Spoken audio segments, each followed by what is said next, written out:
was amazing when the government launched the Office for the Impact Economy last autumn, and we're really excited about the work that they're doing, and so I'm very pleased to say that we've got Esmé Clifford and Jen van der Meer, who are both working in the office. So over to you. So Jonathan asked me to say a little bit about the Office for the Impact Economy, the background to it, and some of the things we're working on at the minute. But I guess in terms of the thought process behind it, and a lot of it is, I think, why some of us got involved in this type of work anyway, which is a reflection that communities across the UK are facing huge, complex challenges, and at the same time, public services are really stretched. And the government really recognised in this new government that it couldn't tackle these challenges alone. It also recognised that there's a whole lot of resource, expertise, capital that sits outside the public sector that it should be tapping into, and that's where this idea of partnership with the impact economy started to kind of gain traction. And when we talk about the impact economy, and lots of people have different definitions for it, to put it simply from our perspective, we're talking about purpose-driven business, including social enterprise and co-ops and other types of purpose-driven business, impact and social investment, and philanthropy. So I'm going to use impact economy as a shorthand for all of those. So, you know, just kind of around the period prior to the election, there was that recognition of this huge amount of potential, but also a recognition that turning that potential into action is really difficult.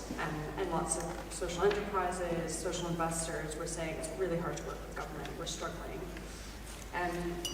And what we've really seen is that partnerships between the impact economy and government are still very much considered to be niche, not mainstream. And also that often the kind of legal and regulatory environment still stifles the impact economy rather than helping it to grow. And so with this government, there's a kind of recognition that if we're going to tackle the challenges we need to in terms of social challenges, environmental challenges, we do need to do things differently and do them together. And so that's why the then Chief Secretary to the Treasury, who's now our Minister, Darren Jones, got together with Lisa Nandy, the Culture Secretary, to set up the Social Impact Investment Advisory Group, and there's some members of that group in the room today. And their exam question was really to think about how the government could partner more effectively with the impact economy. And there was a huge amount of engagement that group did, and it reported in November last year with a set of recommendations and a kind of roadmap for the government. And one of the key recommendations there was to create an office for the impact economy. So that was, the idea was to have a kind of single front door into government for social investors and all the other members of the impact economy. Sorry, I've got a cold. And that kind of ambition and the recommendations there really resonated with government. And so I think it was probably 2 weeks after the report was published, the Prime Minister announced the launch of the Office for the Impact Economy. And so to put it kind of simply, the job of the office, and it's working with lots of other departments because there's a whole bunch of activity going on in this space. And it's really about helping the government as a whole to partner better with the impact economy. And so that's looking at specific social and environmental issues and working together on them, but also to grow the impact economy in general, because we see that as a good thing, and helping to kind of reach a whole bunch of other social and environmental issues that we might not be going after ourselves as the office, if that makes sense. In terms of the office's remit, there's probably kind of 5 main things. One is to set and drive the delivery of a cross-government strategy on the impact economy. And another is to identify and support impact economy partnerships, and usually on kind of big issues like economic inactivity, affordable housing, and young people.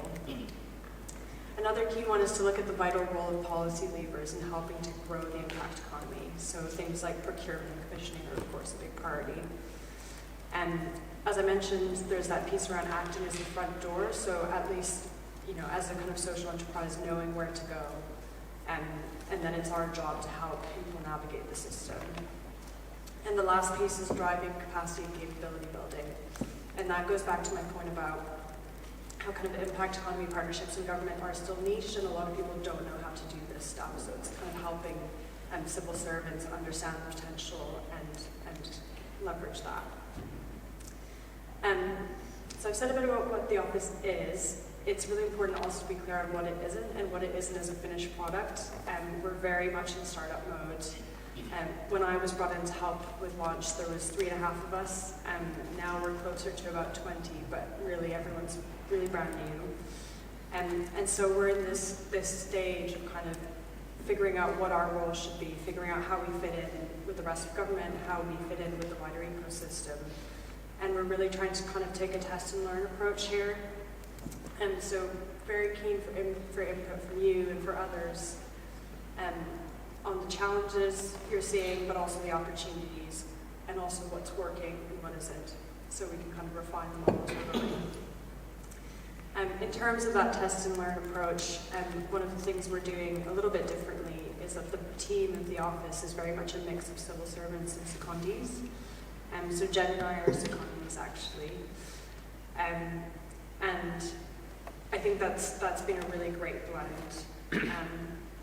The team, as I said, is based in the Cabinet Office, but we work really closely with other key departments in this space, like DCMS, the Treasury, Department for Business and Trade, and also Number 10, who are really engaged with this agenda. And again, the purpose here, although we're still working through it, isn't to add another layer, but it's to make things easier. Do you want to say a bit more about place work?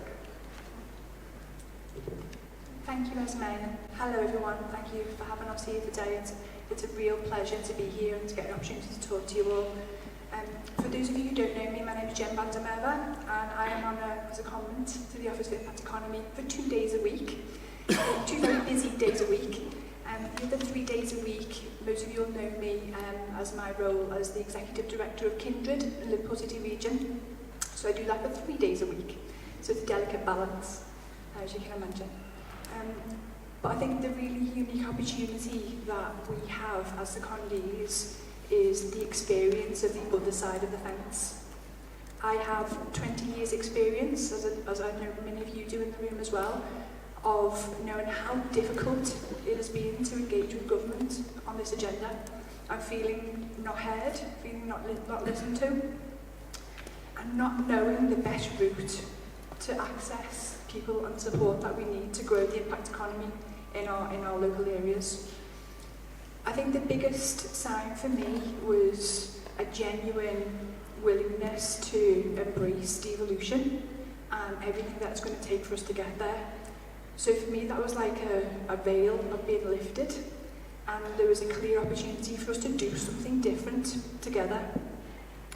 And I think for the first time in probably 20 years, I felt like the sector had been recognised for the first time in what our opportunity and potential was to collectively grow the impact economy.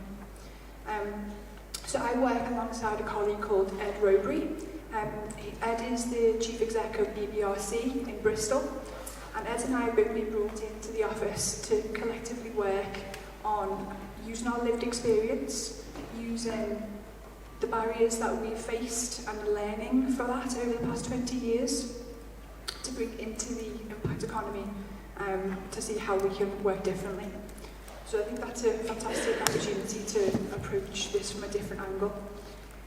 I think it was really important for the government to recognise that this agenda is significant, it's a really important agenda, and that's been taken seriously, even at the highest level. So I think, for me, what I'm really excited about is to work with people in the room here to combine our collective experience, because there's no shortage of ambition, and that's really clear. Everyone I speak to from across the country to get ideas and to get your thoughts on what we need to do together to really move the dial to grow our impact economy. The messages are the same. We're all experiencing similar challenges, but our places are unique. So I think what Ed and I are really looking forward to getting our teeth into over the next couple of months is how we can then harness that collective ambition and for the impact economy, the Office for Impact Economy, to make sure that we're listening to what is needed, and that will put together the tools to make sure that we can make a difference together. So I'm looking forward to working with you all over the coming months. Jonathan, I think you want me to say something about the Better Futures Fund. It's the world's largest social outcomes fund, and it's aiming to support 200,000 children, and backed up by £500 million of government investment. And I mean, there's a bunch I could say, and I wouldn't say it terribly well because it is a DCMS area of expertise in leading. But one thing to mention is that the first funding round is expected to invite bids this summer. It's designed for those who have prior experience of delivering social outcomes partnerships and are able to begin delivery quickly. And this first round is going to commit up to £37 million of government funding towards outcomes within the next decade. So that's probably it on that. But thanks very much for having us, and unfortunately I need to shoot off, but Jen will be sticking around for the rest of the day. And it's good to see many familiar faces.